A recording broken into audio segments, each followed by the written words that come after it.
ഷാബാൻ 30 പൂർത്തിയാക്കി വിശ്വാസി സമൂഹം വ്രതകാലത്തിലേക്ക് പ്രവേശിച്ചു. ഇനിയുള്ള ഒരു മാസക്കാലം അത് ആത്മസംസ്കരണത്തിൻ്റെത്. നോമ്പിലൂടെയും പ്രാർത്ഥനയിലൂടെയും ആത്മശുദ്ധീകരണത്തിന്റെ ഒരു മാസം. വിശ്വാസികൾക്ക് ഇത് പുണ്യകാലം. മറ്റുള്ളവന്റെ വേദന തൻ്റേതാകുന്ന ആത്മസമർപ്പണത്തിന്റെ 30 ദിവസങ്ങൾ.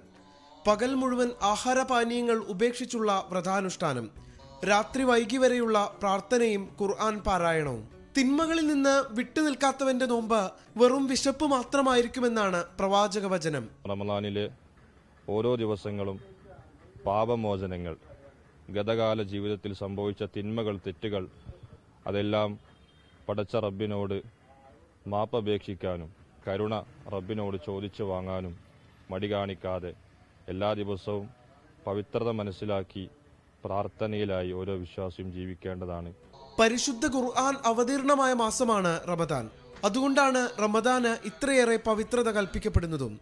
ഈ മാസത്തിൽ ചെയ്യുന്ന പുണ്യകർമ്മങ്ങൾക്ക് അള്ളാഹു വലിയ പ്രതിഫലം നൽകുമെന്നാണ് വിശ്വാസം.